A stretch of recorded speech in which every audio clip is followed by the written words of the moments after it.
Certo? Esse é um vídeo bem rápido que a gente vai falar sobre Jeremias 9, 1 em diante. E a gente vai tocar no ponto que é o juízo de Deus. O porquê que Deus faz o que ele faz e por que as catástrofes e que as mortes e que aquilo que nós chamamos de desastres acontecem.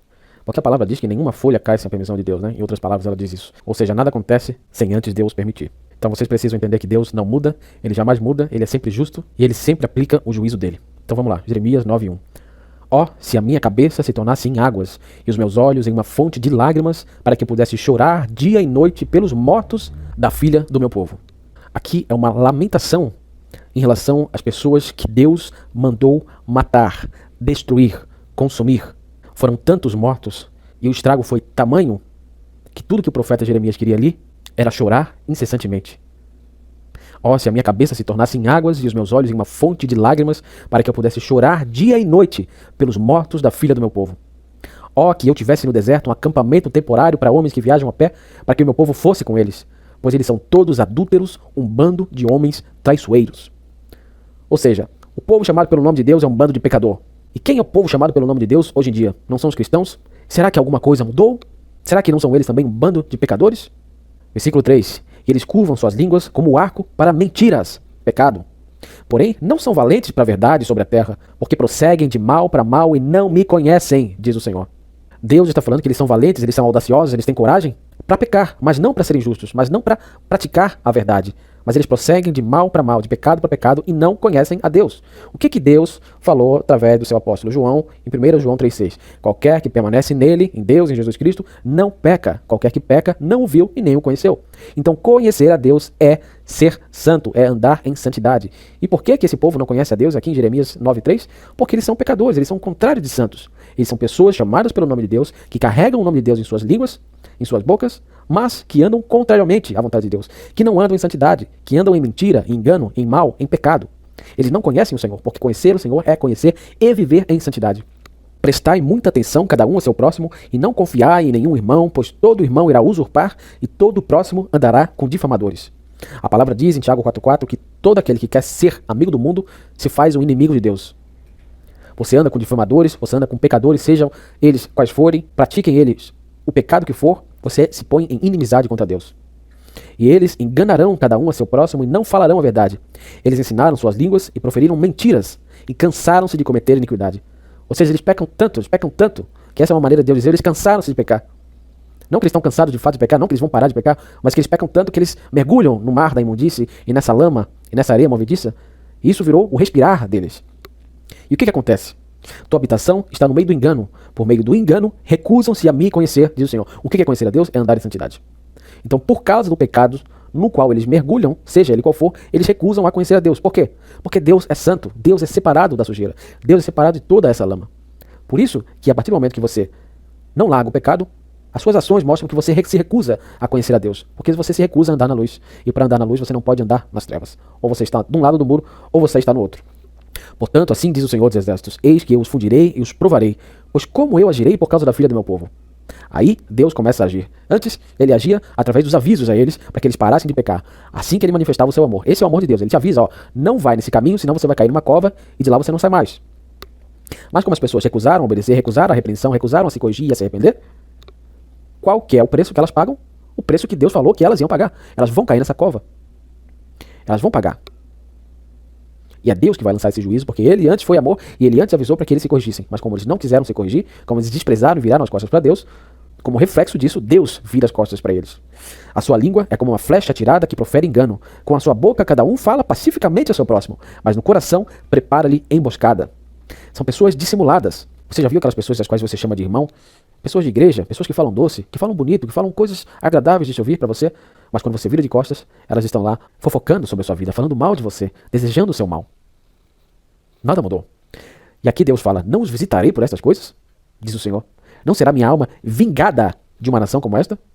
Ou seja, isso quer dizer que Deus está sempre atento ao seu coração, antes mesmo de as suas ações traduzirem o que seu coração pensa. Então ele sabe se você intenta o mal, se você deseja o pecado, e só o fato de você cobiçar essas coisas que são erradas e são contra Deus, já te torna um culpado e já sujam as suas vestes diante dele. E o que ele fala? Será que eu não vou visitar ele? Será que eu não vou fazer eles pagar por essas coisas? Será que eu não vou me vingar de uma nação como esta, de um povo como este, que é chamado pelo meu nome, mas anda em pecado? Pelos montes erguerei um choro e pranto, e pelas habitações do deserto uma lamentação, porque elas estão completamente queimadas, tanto que ninguém pode atravessá-las. Nem podem os homens ouvir a voz do gado, tanto as aves dos céus quanto os animais fugiram e se foram. E eu, Deus está falando aqui, farei de Jerusalém montões e um antro de dragões, e farei as cidades de Judá desoladas sem um habitante. Agora presta bastante atenção no versículo 12. Quem é o homem sábio que possa entender isso? E quem é aquele a quem a boca do Senhor falou, para que ele possa declarar isto? Por que razão a terra perece e está completamente queimada, como um deserto que ninguém atravessa? Então Deus está perguntando aqui, cadê aquela pessoa sábia que me conhece e que me entende, que possa entender o porquê dessa catástrofe que está acontecendo, que eu causei sobre a terra? Por que todo mundo morreu? Por que existem terremotos que estão matando dezenas de milhares de pessoas na Venezuela? Deus não muda. Tá entendendo? Então Deus quer saber quem é a pessoa sábia que entende por que razão a terra perece e está completamente queimada como um deserto que ninguém atravessa. E agora Deus responde, e o Senhor diz, porque eles abandonaram a minha lei, a qual eu coloquei perante eles e não obedeceram a minha voz nem andaram nela. Daqui o motivo. Vocês não quiseram ouvir a Deus. A lei de um cristão é o Novo Testamento. São as palavras de Jesus Cristo e de seus apóstolos. Jesus falou que aquele que o ama vai guardar os mandamentos dele, vai fazer o que ele manda. Esses são os sábios. E Jesus também falou que aquele que ouve a palavra dele, mas não põe em prática, mas não obedece, mas não faz, vai fazer com que a sua própria casa caia, porque ela não está firmada em Cristo, que é a rocha. Então vocês que não obedecem a Jesus, vocês que não largam o pecado, vocês que ousam usar o nome dele, mas andarem em contrariedade à vontade dele, vocês que são amigos do mundo, vocês que estão envolvidos com pessoas e com ambientes que são contra Deus, que tem pecado no meio, que tem fofoca, que tem palavrão, que tem tudo isso que é contra Deus e que é abominação contra Deus, vocês são esses que abandonam a lei de Deus no contexto atual. Vocês são esses que não obedecem à voz de Deus no contexto atual, nem andam nela. E qual o resultado disso? Destruição. É isso que vai vir sobre as pessoas que usam o nome de Deus em vão. Sobre as pessoas que não obedecem ao Senhor Jesus. A casa delas vai cair, a vida delas será destruída e elas serão jogadas no fogo do inferno para perecer. Castigo eterno sobre quem não obedece ao Evangelho. Versículo 14. Então, eles não quiseram obedecer a Deus, mas o que eles fizeram? Mas andaram após a imaginação do seu próprio coração. Ou seja, eles fizeram o que eles bem quiseram. Eles seguiram seus próprios modos de pensar. Eles não quiseram se ater à palavra de Deus e às ordens e aos mandamentos do Senhor Jesus, mas eles moldaram essa palavra às suas próprias imaginações, aquilo que eles achavam que era certo, e descartaram as partes que pisavam no calo deles. Por quê? Porque eles gostavam de fato era das trevas, mas queriam se fantasiar de cristão para inventar uma salvação imaginária, para que as suas almas e as suas vidas fossem afagadas pelos seus próprios erros, pelo seu próprio andar perverso diante de Deus. Então aqui, mas andaram após a imaginação do seu próprio coração e após os Baalins, conforme seus pais lhes ensinaram. Então andar após Baalim não é necessariamente você fazer ritual de magia negra, não é necessariamente você botar um pentagrama no peito e degolar pessoas nas ruas. Baalins são demônios. A partir do momento que você vai para uma igreja que comete e ensina a heresia, que é a perversão de doutrina, ou seja, que muda a palavra de Deus ou que omite a palavra de Deus, você já está seguindo uma doutrina de demônios, porque não bate com a palavra de Deus, está pervertendo, está alterando, está mudando, está criando outro caminho que não é o caminho de Cristo, está blasfemando contra a palavra de Deus. Você está seguindo doutrinas de demônios se você não segue a doutrina de Cristo. Tudo que não é aquilo que a Bíblia diz, que o Novo Testamento diz, é uma perversão da verdade. Então você vai lá para essa igreja que ensina que o cristão ainda é pecador, ou você vai lá para essa igreja que ensina que você não pode tomar café, porque tomar café é pecado, ou que você tem que guardar o sábado, como se você estivesse debaixo da lei, ou que isso, ou que aquilo, isso já é mandamento de homem, é doutrina de demônio, enfim, não é a palavra de Deus. É a invenção e a perversão. Você já está após os Baalins. Isso é equivalente, é a mesma coisa. Então a quem vocês dão ouvido? Conforme seus pais ensinaram. Vocês seguem as pessoas que vieram antes de vocês, que seguem um caminho que é pervertido, e vocês chamam esse caminho de pervertido de caminho certo. Vocês literalmente blasfemam contra a palavra de Deus. E no fim, vocês pagam por isso. Versículo 15, portanto, assim diz o Senhor dos Exércitos, o Deus de Israel. Eis que eu, Deus, o Todo-Poderoso Deus, os alimentarei com absinto este povo e darei água de fel para beber. Ou seja, eu vou dar para esse povo aquilo do qual eles mais têm medo, aquilo que eles mais temem. Eu vou tornar a alma deles amarga de tanto sofrer, de tanta tribulação que eu vou lançar sobre a alma deles, porque eles viraram as costas para os meus mandamentos e seguiram suas próprias imaginações. Então esse é o juízo de Deus. O amor de Deus vem te dar o alerta para que você ande no caminho certo, para que você não tenha que pagar. E o juízo de Deus aplica a vingança de Deus sobre você pelo fato de você negar o amor de Deus e escolher andar no seu próprio caminho, que não é o caminho de Deus. Versículo 16, eu também os dispersarei entre os pagãos, a quem nem eles e nem os seus pais conheceram, e enviarei uma espada após eles até que eu os consuma. Então é isso que vai vir sobre todo falso cristão, sobre toda pessoa que usa o nome de Deus e não faz o que ele manda e segue seu próprio caminho, tribulação e angústia. Novo Testamento agora, ó, Romanos 2:8. Mas indignação e ira de quem? E indignação de quem? De Deus. aos que são contenciosos, as pessoas que contendem com a verdade, que não querem seguir o caminho certo e não obedecem à verdade, mas obedecem à injustiça, ou seja, pessoas que são injustas, pessoas que pervertem o caminho de Deus e que chamam as trevas de luz. Tribulação e angústia sobre toda a alma do homem que faz o mal, primeiramente do judeu e também do gentil. Ou seja, para toda pessoa, não importa de qual tribo, de qual raça, de que cor de pele que ela tenha. A questão é o seguinte: você não obedece a Deus, você vai pagar. Simples assim, tá bom? Então, para obedecer a Deus, você tem que saber qual é a vontade dele. A vontade de Deus é que você seja santo em toda a sua maneira de viver.